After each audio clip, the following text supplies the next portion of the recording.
It's time. The internet's darkest corners. Number 5. The address.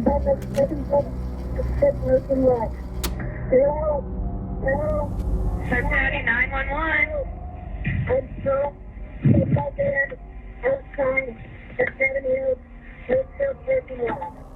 It's 3:16 p.m. on April 10th, 2018. A 911 operator receives a call from 16-year-old Kyle Plush, who had just experienced a freak accident. In the minutes prior to this call, Kyle had just arrived at the Seven Hill School in Cincinnati, Ohio for a tennis match. He had been driving a 2004 Honda Odyssey, a minivan that featured 3 rows of seating, with his gear for the day's match being stored in the very back. In order to retrieve it, Kyle climbed to the back of the vehicle and reached over the 3rd row seating, extending his body as far as it could go in order to grab his equipment, when suddenly, the seat's folding mechanism was engaged, causing it to collapse into its storage position, taking Kyle with it. In an instant, he was pinned and completely unable to move, as he was now trapped in the car upside down, not even being able to move his arms and hands enough to grab his cell phone. Though luckily, his phone had Siri, which he would call out to call the police. Oh my god. Hello? Hello? Hello? Where are you? Hello? Where are you? I can't hear you. While on the phone, Kyle couldn't hear anything given how far away he was from the device, but he stated as clearly as he could that he was in dire need of help. Due to the position he was stuck in, he was already struggling to breathe, and he knew he was likely not going to survive much longer, which he made very clear to the operator. I'm in desperate need of help. Hello? I'm gonna die here. Less than 1 minute later, the call would cut out.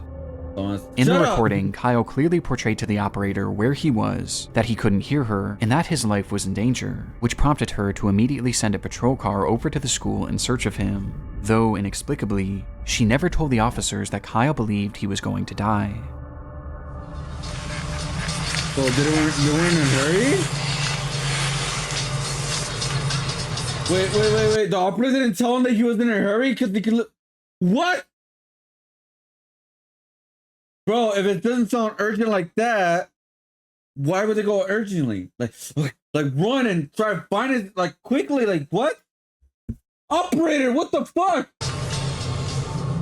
Not understanding how dire the situation was, the officers that pulled up to the scene didn't even bother to stop the car. Instead, they simply drove throughout the parking lot, unsure of what car was Kyle's. They didn't even bother to turn down their music or crack a window.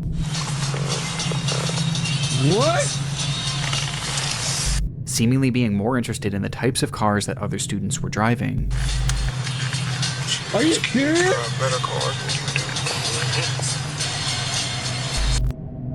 As officers continued their half-hearted search, another phone call would be made to 911. It was Kyle, whose tone was now drastically different. I probably don't have much time left to tell my mom that I love her if I die. Oh my god. This is not a joke. After Kyle says his goodbyes, he tries one more time to relay what was happening, this time providing the parking lot he was in along with the exact make and model of his car. This is not a joke. I'm trapped inside my gold. Oh my god. In the Southwood parking lot of Seven Hills Theft. Send officers immediately. I'm almost dead. At this point, officers were still in the parking lot looking for him. Help was literally just a few feet away, and on top of this, the operator was also able to get a ping from Kyle's phone, which gave coordinates to his exact location within just 5 to 10 feet of his vehicle. And yet, the dispatcher never passed this information along. What? As Kyle remained on the line fighting for his life, the officers on the scene would pull out of the parking lot, close their report, and carry on with their day, stating, "I don't see nobody," which I didn't imagine I would. With this line making it apparent that those involved with the case never actually believed this situation was real, and instead viewed it all as a hoax.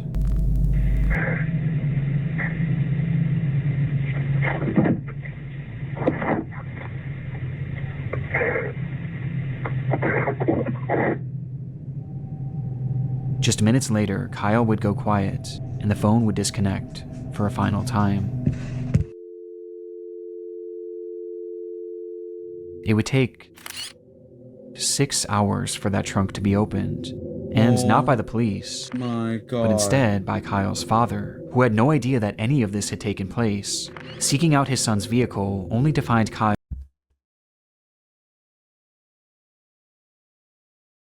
Bro, the operator should be fired. The cops should be fired, especially the operator, because it was her fault, by the way. It's not the cops actually, because they wouldn't alert that he was in danger, like life-threatening danger, and where he was, everything.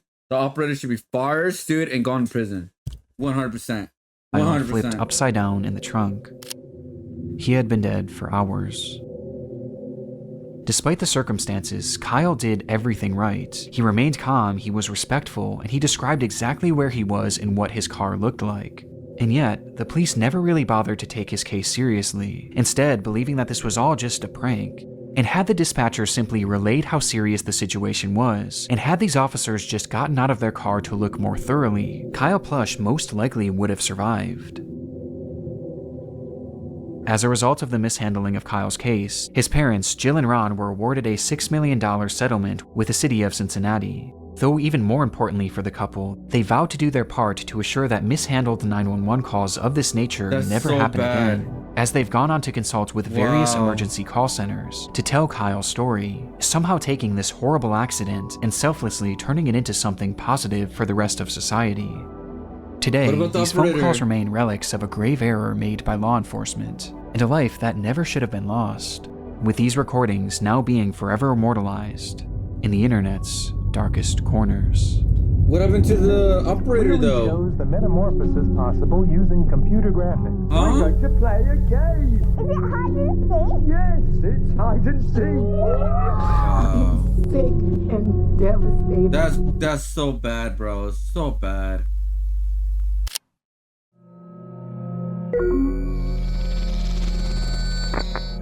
It's April 4th, 2020. A man living in Baltimore, Maryland goes live on his Facebook page announcing that tonight would be another one of his famous game nights. At this time, the COVID lockdown was in place all across the United States, and practically everyone was cooped up indoors, with little opportunity for real socialization. But for 24-year-old Ernest Wilson and his friends, this didn't stop them from having a good time. Ernest often hosted parties featuring childhood games like Monopoly and Uno, adding in his adult flair by turning them into drinking games, with one game in particular being top of mind that night. Oh no. Hide and seek. The evening began with Ernest inviting his Facebook friends to the function, letting them know that this time the game night would be held at an Airbnb rather than in his home, though he never gave out the address as this was a closed invitation event, which he made very clear on his page. Please don't show up with nobody I didn't personally invite if we didn't discuss it first. They're going to get left outside. Ernest took this so seriously that at one point he even called out one of his viewers, stating outright that they were not allowed to show up under any circumstances. You're not invited. You're not pulling up on me. The person who just joined. If you're still watching, you're not invited. Because you don't fucking listen, and I'm gonna bang you in your mouth next time. However, it was never revealed who exactly this person was, or why Ernest expressed such hostility towards them. From there, Ernest would start and stop his live stream a few different times, showing the progression of the party, which ended up with a decent turnout.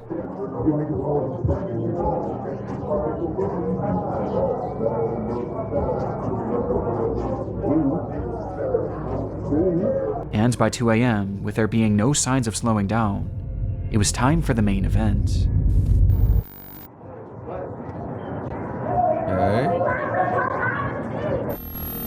About to play hide and seek.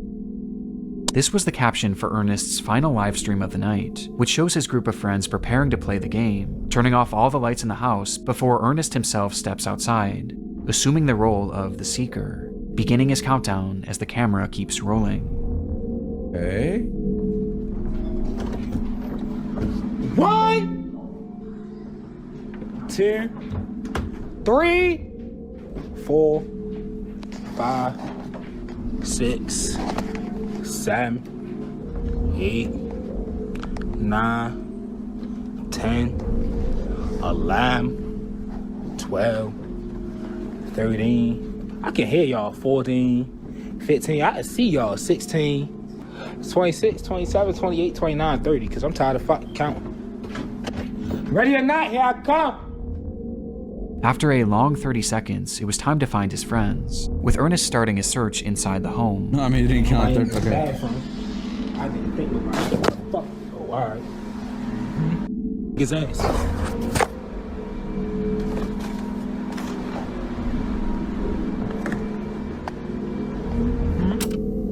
Until he notices something.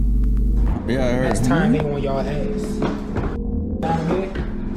The front door locked. Dumbass. I'm on your ass. According to Ernest, someone was trying to get in through the front door, unaware that he had just locked it. And assuming that this was one of the people he was looking for, he took off to the backyard, believing that's where he would find them. And sure enough, he did. 1, 2, 3. Who the f is that, G? I don't know. Get your dumb ass on the other side of this gate. Who the fuck? Who is that? Ernest flips the camera around, revealing a man hopping over a gate to the backyard. He had no idea who this person was, but he seemed to assume that they were likely just trying to get into the party, not really taking it too seriously, hence his joking attitude. Though his attitude would soon shift drastically. What? Dumbass nigga. This can't be one of my friends. Up on the ground. Hey, pause! Pull that shit up! What the hell? Hey.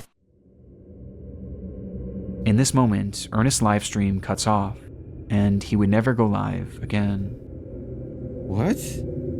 According to those at the party, this unknown man hopped the fence and brandished a gun, stating that he was there to rob the place, being followed by one other person whom the group also failed to recognize. Ernest tried his best to run, but was eventually caught in the house, where after a few minutes, and for reasons unknown, the man seen hopping the fence fired his weapon, striking Ernest twice and ending his life. The killers quickly fled the scene without harming anyone else, or seemingly without even taking anything. What? The footage is highly disturbing, knowing that we're witnessing the final moments of a man who was just having some fun with his friends. But what makes this so much darker is that we have no idea who this person is, or why they did what they did. Even after 4.5 years, Ernest Wilson's killers have yet to be identified. Detectives working on the case have theorized that this was likely a robbery gone wrong, potentially spurred on by Ernest's posting habits, as to put it bluntly, he was a drug dealer, as on his Facebook page he often showed off huge amounts of his product, including during a live stream he did on the very day of this party. And also on the same day, Ernest had made a post about how much cash he had on him, essentially putting a target on his back. Online, some have theorized that this botched robbery may have been committed by the person that entered Ernest's livestream earlier that night, which caused him to have that intense reaction. You're not invited. You're not pulling up on me because you don't fucking listen, and I'm gonna bang you in your mouth next time. Though to my knowledge, this person has never actually been tracked down.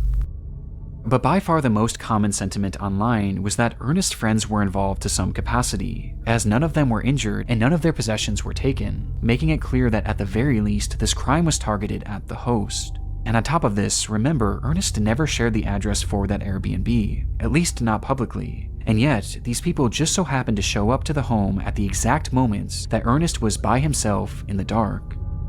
And perhaps most chillingly, as the robbery is unfolding, you can hear one of Ernest's friends chuckling in the background. This can't be one of my friends. Up on the ground. Though as concerning as this is, it's sadly far from conclusive, and to this day, it appears that Ernest's case is slowly being lost to time, leaving us for now with only questions, and one of the more disturbing live streams I've ever seen. It's a cold case? Damn. And now these messages. Before we dive into our next case, I want to first thank today's video sponsor, Factor. I'll admit it, I have a very bad habit when it comes to ordering food. I usually don't give myself enough time to plan meals for the week, and therefore when it comes time for dinner, I'm always left scrambling trying to find something, which usually leads to me ordering food and ordering really unhealthy food too. It's a bad habit, but thanks to Factor, I'm slowly starting to kick it. Factor provides chef-prepared, ready-to-eat meals that are always fresh and never frozen. There's no stress, there's no prep work, just 2 minutes in the microwave and they're ready to go. And these meals really are restaurant quality and honestly even more delicious delicious than what I was ordering before anyway. Not to mention way healthier. Never But microwave, my guys. favorite thing about Factor is the time I get back, as I'm not Never microwave these. Never microwave them. It tastes bad. Always put them in an oven or air fryer. That's what I did. They taste so much better. So much better. not wasting my time and taking half an hour to figure out what I want to eat. It's all right there for me and ready to go. You just have to pick how many meals you want, and just like that, you have most, if not all of your meals planned for the entire week. And you can even pause or reschedule your deliveries at any time with no stress. And what's really cool is Factor is now owned by HelloFresh, which just so happens to be one of my favorite sponsors of all time. And now that I'm eating real food, I'm excited to get back to cooking at some point with HelloFresh too. So definitely try either one of these out, or both, depending on what your situation is. If you want to try out Factor, head to factor75.com or click the link in the description and use code NickCrowley50 to get 50% off your first Factor box and 20% off your next month of orders. That's code NickCrowley50 at factor75.com to get 50% off your first box and 20% off your next month of orders. As evidenced by the previous case and several others discussed throughout the series, live streams are often a hotbed for disturbing moments online. And when researching Ernest's final stream, I came across yet another example of just how dark things can get when the cameras go live. It happened on January 22nd, 2017, when a 14-year-old girl named Naika Vinent went on Facebook Live with a caption, I don't want to. Oh God, no. In the stream, Naika discussed how difficult life had been. Throughout the years, she had been placed in and out of countless foster homes, where her treatment ranged from poor to straight up abusive, with this constant mistreatment leading her to just want it to be over already. And based on the title of the stream, it was clear what her intentions were going to be. As the live stream progressed, hundreds of people flooded into the video to see what exactly was going on, as word quickly spread that something horrible was about to happen, though you wouldn't know it by looking at the chat. According to many watching, those in the comments had no sympathy for the girl, as many actually mocked her, calling her names and even commented laughing emojis, as she desperately tried to open up, with those same commenters viewing this not as a cry for help, but as a cry for attention, outright pushing her to carry on with these intentions. And tragically, she did, all while the camera remained rolling. However, even after she followed through with this, the behavior of her chats didn't stop. Whether they assumed it was fake or just didn't care either way, the hateful barrage of insults actually got even more vile once she had obviously passed away. And this went past just words, as people who knew her actually began making parody videos of the girl, replicating the position she was dead in, all while her livestream continued running. What? It would take over an hour before police would finally be called and retrieve her body, with the stream being shut down by Facebook shortly before. It was an awful situation all around. Bro, but what I found most saddening about this was her final reason for doing what she did, as she stated simply that she just wanted to be with her real mother, who she loved so dearly. And this was something that seemed to be the plan all along, as her mother, Gina Alexis, claimed that she too desperately wanted to be reunited with her daughter. And following her daughter's highly publicized death, Gina actually came forward at a news conference to discuss the tragedy. Her biological mother broke down while speaking about her daughter's death. She dreamed of one day being reunited permanently. I have trusted Florida foster care people to care for my baby. Where she blamed the entire foster care system for everything that had happened, believing that they didn't do a good enough job of keeping her daughter safe, and they failed to try and reunite her with Naika. It's her fault too, right? Because of the obvious emotion involved and the overall shocking nature of this case, the news report would quickly go viral, leading to widespread support for the grieving mother. However, this also caused some people to look a bit deeper into what exactly led up to this livestream, for which one piece of information was brought to light that somehow made this case even more upsetting. Like, I feel bad for the mom, obviously. On the day that Naika's life came to an end, it was revealed that her mother was actually in the stream watching before and after it happened, seeing her own daughter having this mental breakdown, as well as seeing all those people in the chat mocking her, which made people feel even more sorry for Gina, as her plight was unimaginable. Though this wasn't the only revelation to come forward, as it was soon realized by the investigators looking into Naika's case that Gina had not only witnessed all of these people laughing at her daughter and egging her into ending her life, but she had also joined them as well.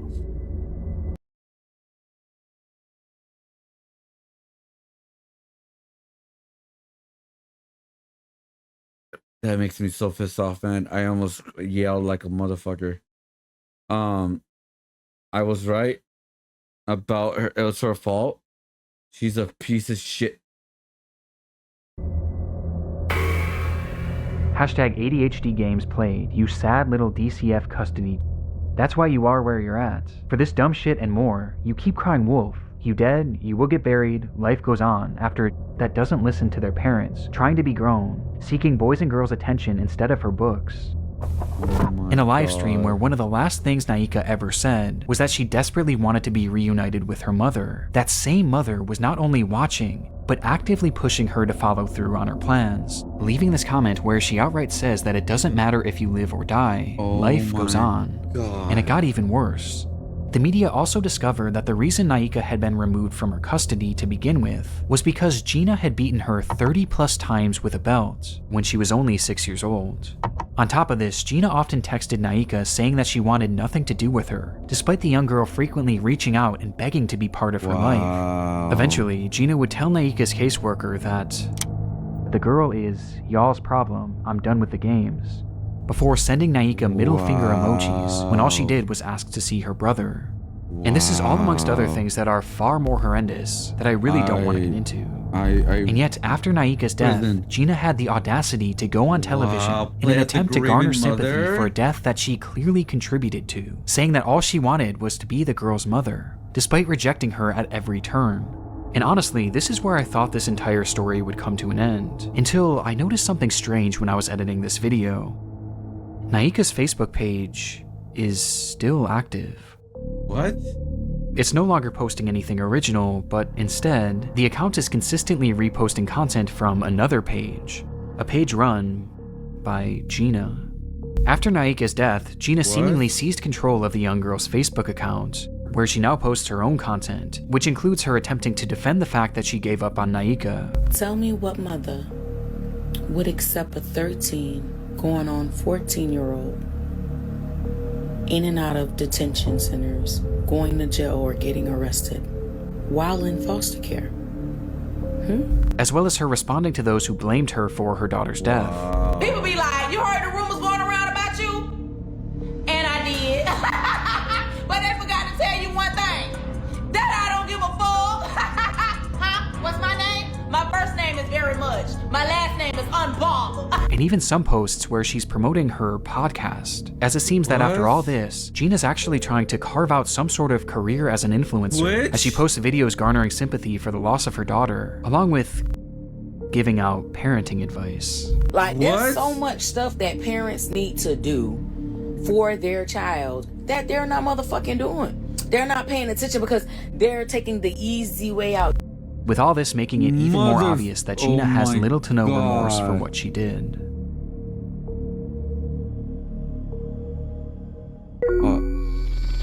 On the 11th of June, 2009, a young man named Eugene Lata took to an urban exploration forum and wrote in broken English, "Hello, I'd like to tell you about Odessa catacombs. Odessa is not far from the capital of Ukraine, Kiev. Under Odessa exists the biggest catacombs in the world. Their total length is more than 2,500 kilometers, so these catacombs are much bigger than the Paris catacombs. During World War II, a lot of citizens were hiding in the catacombs. A lot of them used to live there for a year and more, so even today it is possible to find weapons, equipment, and even dead bodies. Every year a lot of explorers get lost and even die there." His post was accompanied by a series of photographs from the underground labyrinth, which stretched over 1,500 miles, its paths winding aimlessly deep below the surface of the earth. The structure was mainly the result of limestone mining many years ago, though despite this, it was never properly mapped, and was, conversely, not often explored, essentially being a pitch-black maze to nowhere. Given that the area wasn't well known back in 2009, the post was met with amazement. Fellow urban explorers applauded the location and the photographs that Lata had taken, wanting to see even more, and since he was a native of the area, Lata delivered. "Thanks to all. If you want, I can add more photos. As I said earlier, a lot of people get lost and even die under Odessa. Maybe this photo will shock you." It's the dead body of a 19-year-old girl who had gotten lost in the maze. Though it's censored here, the image shows 3 young boys staring blankly at the camera as they stand behind a badly decomposed body. Understandably, this image caused a lot of intrigue on the forum, as other users began to press for more information. And sure enough, it was a story that Lata knew well. Is it effing country? Yeah. It's big. Happy New Year, everybody! Happy 2000. The catacombs is a maze, dude. It was New Year's Eve, the final day of 2004, when a group of teenagers made their way down into the catacombs to begin their celebration. This wasn't super uncommon at the time, as many of the entrances to this labyrinth were very easily accessible. This one in particular just so happened to be located directly next to the public school, School 56, and had just been left wide open, making it the perfect place for friends to sneak a few drinks. As the group began to grow more intoxicated, one of the girls wandered off in search of a place to relieve herself. However, she apparently took one too many turns and soon found herself completely alone. She cried out, but the tunnels were just too complicated. Each step she took led her more and more into obscurity. Her friends tried to find her, or maybe they didn't, we really don't know. But in their drunken state, they left the tunnels without their friend and never went back to find her. Wow. If she did have a flashlight, it wouldn't have lasted long, and for days she likely wandered deliriously through that pitch black maze, until after what was likely at least 3 awful days, she passed away, with her body being found approximately 3 miles away from the nearest exit. And looking at one of the only attempted maps of this tunnel system, she never stood a chance. Bro, that's the map right there, dude. Yeah, you don't go down there without an expert, but you don't go down there at all, dude. Send a drone, send a robot to do the exploring at this point, man. Bro, that's a freaking maze, dude. Perhaps it was dehydration or hypothermia that killed her, but according to some, based on the photo, the corpse appears to have its skull caved in, implying that in a desperate attempt to end her anguish, she may have bashed her head against the wall until she passed away. Her name was Masha, and she was only 19 years old. Yeah, I know about the movie. 3 long months later, in April of 2005, Lata and his group would stumble across the body, immediately reporting their findings to the police, though law enforcement refused to even try and venture down there in order to retrieve her, as they knew just how dangerous and unmapped this environment was. I do understand. It would take 2 long years for her body to be recovered, thanks to a friend of Lata writing a strongly worded letter to the government that included a photo of Masha's body. The story is unimaginable. To be trapped in a place like this with no means of escaping, it has to be the absolute worst way to go. And because of the gruesome nature of this story and the photograph, it spread all throughout the online world, where it became a legendary internet mystery, as even with the added context, many were still left with pressing questions. Were Masha's friends involved in some way with her death? Had they abandoned her there on purpose? And did Lata know more than he claimed? But as it turns out, there was one far more pressing question that needed to be answered. It's a movie, right?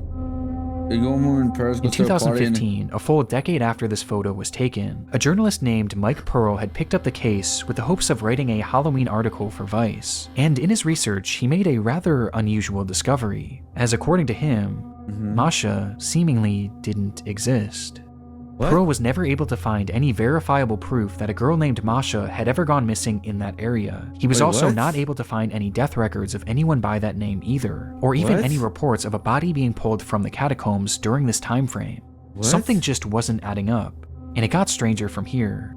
Sometime after the photograph began making its rounds, one of the most prominent explorers of the Odessa catacombs put out a statement on his own website in regards to Masha, which read, "Besides the original photographer, there isn't one person, civilian or law enforcement, that can confirm the story. We believe it is just a practical joke and the corpse is fake."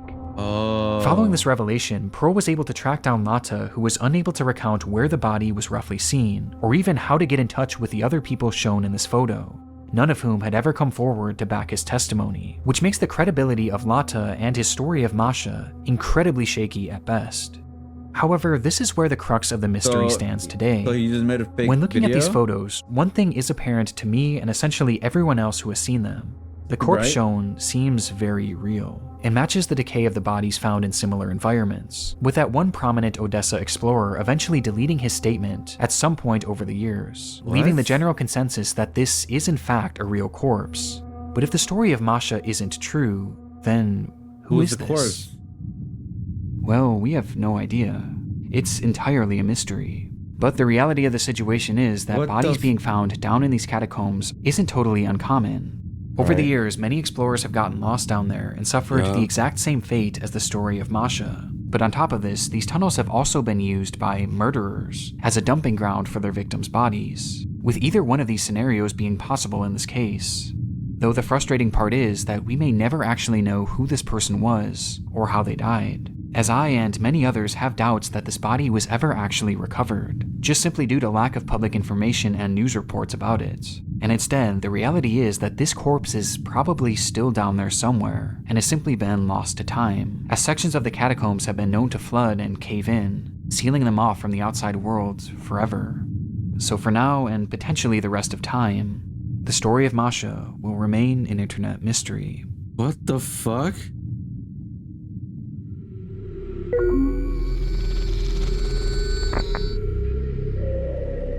It's September 1985. A hunter trudges through the wooded terrain of Christie Creek, Montana, on the trail of something Masa, something like that. Big. He had been hunting a large black bear and you managed mean to like land the a single place? shot, Yeah, causing place? the animal to take off, leaving behind a trail of blood. He followed this trail all throughout the remote region before stumbling across a shallow ditch, where he would find a body. Though not the body of the bear he had just shot, and rather, the body of a woman, reduced to bone. What? The remains were quickly sent off for forensic analysis, though very little could be determined other than the fact that she was a young woman, and that she had been murdered, as they found 2 bullet holes in her skull. With there being essentially no other information to go off of, a special team at the FBI started creating a composite of what this woman may have looked like. This was the result. Holy fuck. This was their first attempt at depicting Miss Jane Doe, who they would later dub Christie Crystal. Oh my god, that's scary as hell, dude. Oh my god, what the... Okay.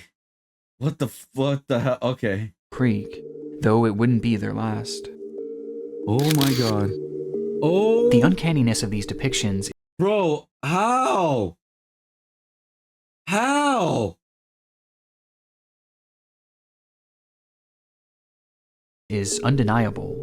And recently, I've fallen down this rabbit hole of disturbing police sketches and recreations. As though these can often be very helpful and do lead to legitimately good results, there are often times where they appear almost non-human, with many examples like Christie's being shared online on the FBI's website in order to enlist the public's help in identifying these victims, with one of the more notorious examples coming decades later, in 2014.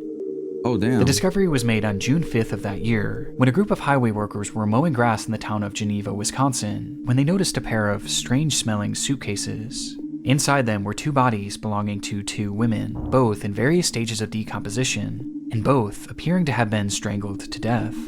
One would quickly be identified as 37-year-old Laura Simonson, while the other was in much worse shape, and distinguishing her facial features proved extremely difficult. But this didn't stop them from trying. Oh my god. This is one of the more infamous examples out there due to just how unnatural it appears, with the face of this woman being turned into a meme and even being used in a video game. Oh, that's messed up. They use that as a... But to me... But I do understand why they do it, even though it's not like mortally like... It's like really off, but it could be like, this person could look similar to this actual face or something, right? Like a feature or something. Really thought that was a good discover person. Like, bro, I got her identity down like this to her. Like maybe this, like maybe they do it because it's like it could be like they look not like they look similar to this feature. Like it could be like the face or like the face shape or something. I don't know. To me, there's one example that I've never been able to shake, as the entire story and its recreation gives me such an uneasy feeling. The discovery was made all the way back in April of 1977, when a couple in Alberta, Canada had returned to their often abandoned cabin in order to empty the septic tank, only to find a body floating inside. The body was in brutal shape and showed signs of extreme torture, as the man had been beaten, mutilated, burned with cigarettes, and even shot multiple times. And due to the condition of the body, it was impossible to identify him, though regardless, a recreation was made, and using a computer model of the man's skull, they slowly pieced him together. Oh no. Oh no. Oh god, I'm ready.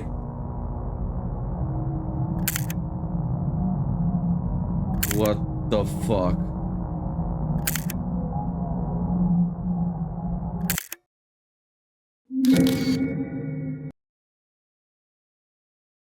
God damn, bro. He would later be dubbed Septic Tank Sam.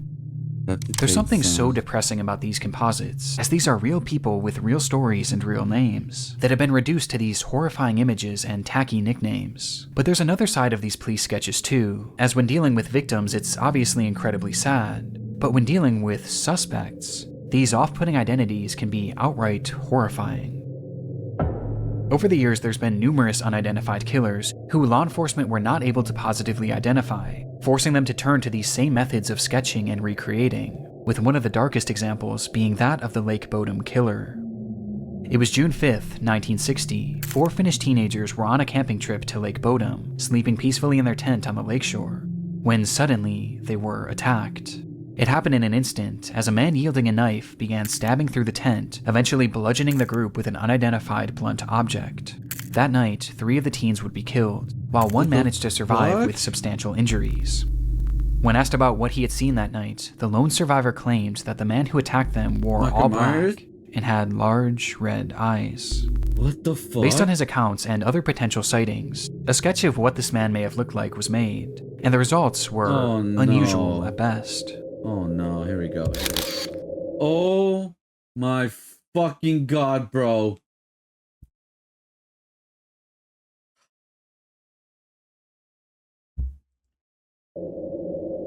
With this man going on to garner the appropriate nickname of Bug Eyes McLip due to just how unnatural his facial features appear, especially his eyes. In fact, there's something unnatural about all of these recreations, which begs the question, did any of them actually work?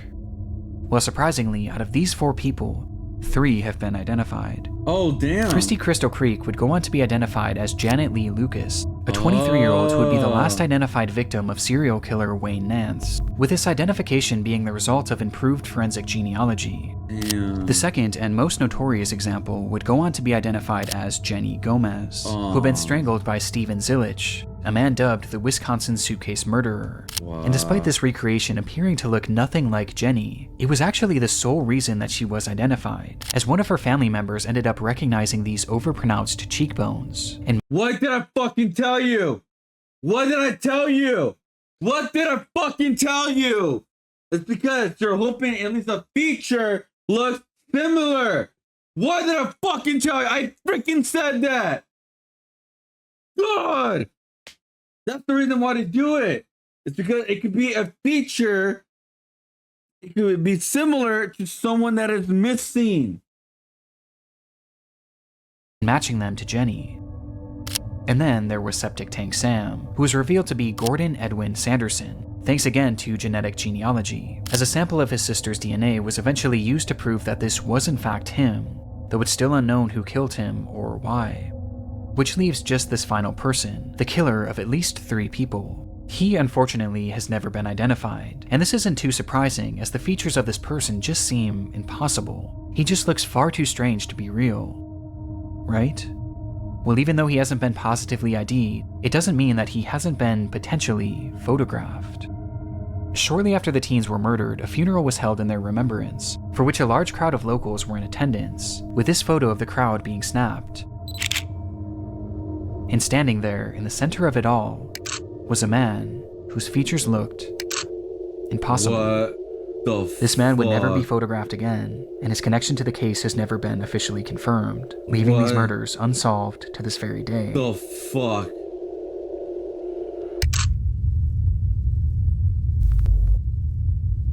What? What? Wow. We didn't save yes. Sorry we didn't save your kid because we thought he was fucking with us. Has $6 million to make it better. Oh yeah, the kid who was stuck in the car who did everything right, tell him where he was at, he couldn't breathe in there. Oh my god.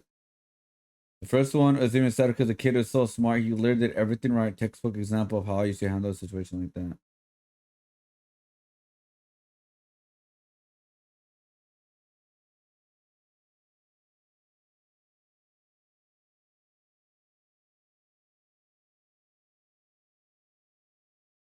Fucking ain't, man.